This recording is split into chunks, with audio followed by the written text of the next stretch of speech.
stop today sa Tarsier Farm. So there's an I Love Bohol mural there. So dito kami ngayon. We're going to meet with Tarsiers dito.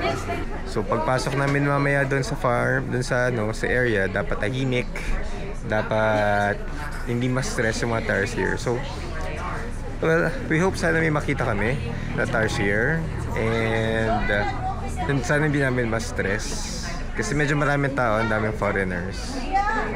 So just waiting for the team kung ano yung magiging naglalagay lang silang lotion, siguro pagka anti-mosquito, yung mga repellent. So later in a bit papasok na kami doon mismo sa conservation area. Going inside. Gantong camera, ma'am, okay lang, wala naman pa-flash. Okay po. Okay. Wala flash. So lusot ang aking Ace Pro, pero dapat tahimik. Dito.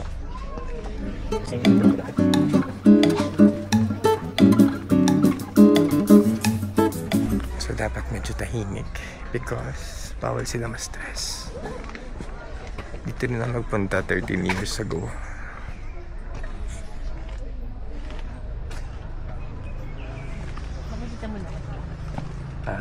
May mga shelters sila.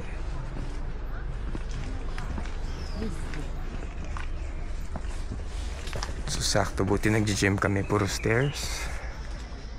Kaya namin. Plus yung sapatos ko ay pang mountain and climbing and hiking. But we need to be very quiet because ang daming Tarsier na magugulo.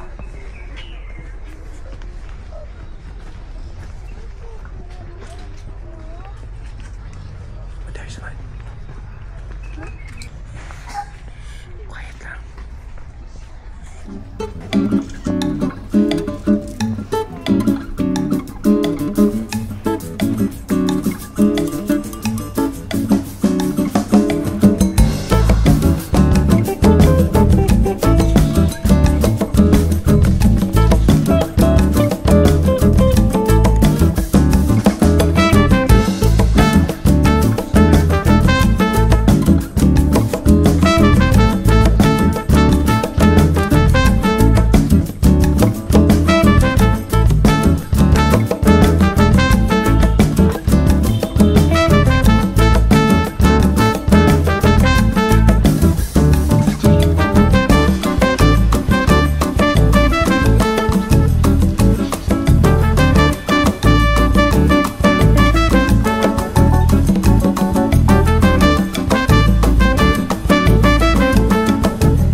Aside from Tarsier, may mga ibang insects din like moth.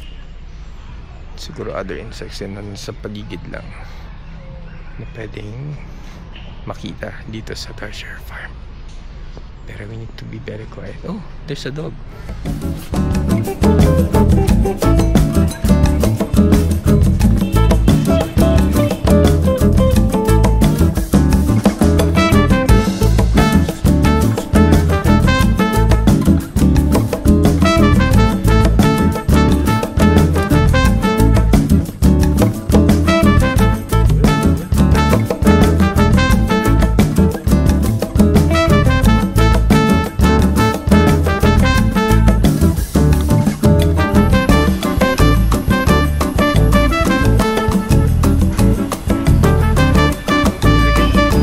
You can hear yung background namin, puro mga ibon. Galing ah.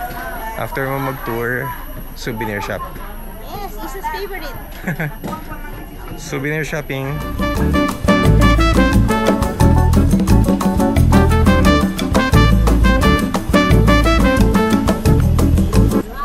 So yung mga tarsiers, may mga lububu rin sila yan. Labubu tarsiers.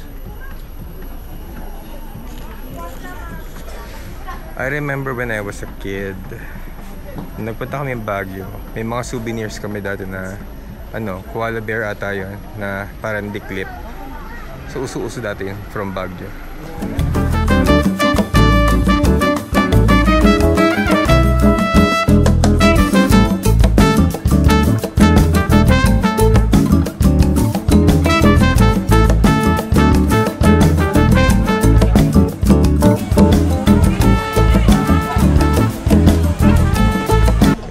Up. See, one hill, 210 steps daw to. So medyo mataas. Buti nila nag-gym kami. Kaya namin tong stairs. Ang daming tao. This side, mas marami dun sa kabila. Medyo mainit lang, but it's tolerable. So we're here sa roof deck. After 210 steps, medyo mataas sa baba, sa roof deck. Whew. Pero ito medyo clear. So apparently there are 1,117 76 1,176 hills. Would you like picture? Sajid? Pre-pandemic.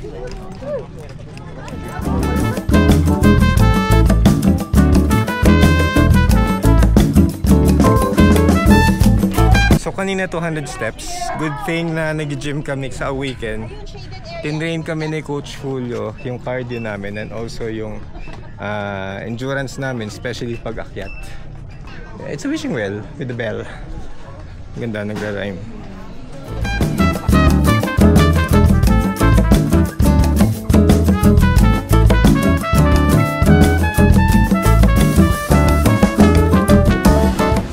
Na kami sa Lubok River Cruise.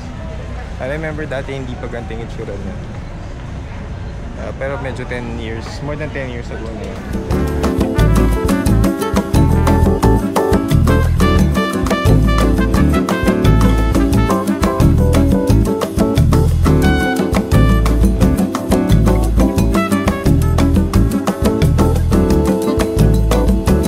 So kumuha na ako ng food, sakto for lunch.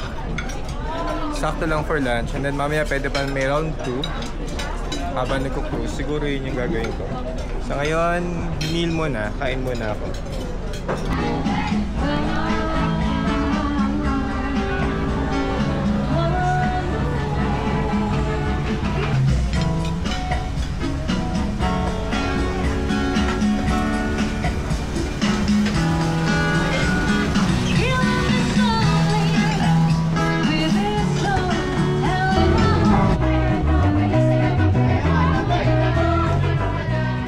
Sa bandang bahaging dulo ng Lubok River Cruise, merong parang mga stage and merong mga locals performing mga cultural dance.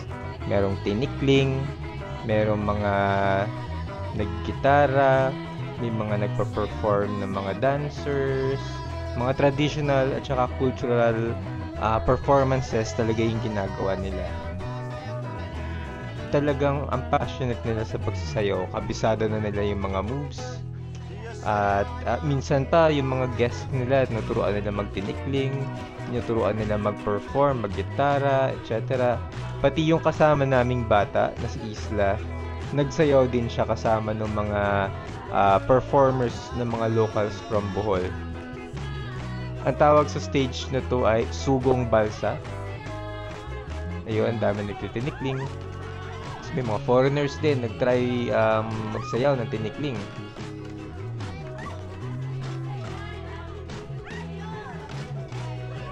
So, meron din ditong orchestra na mga locals nagigitara at nagpo-perform.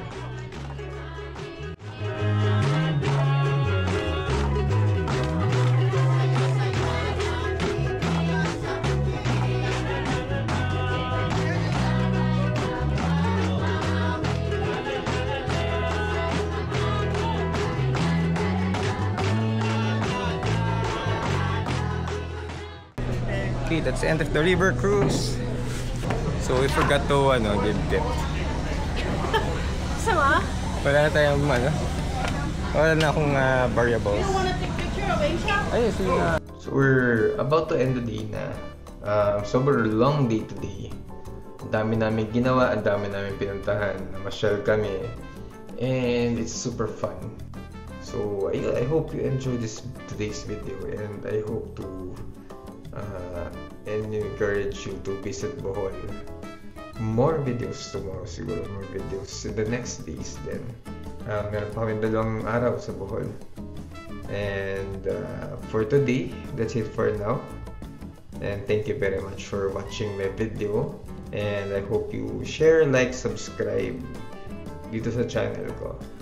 Okay, that's it for now. And sana na-entertain ko kayo. Thank you very much. And I hope to see you on the next one. Peace out. Bye-bye.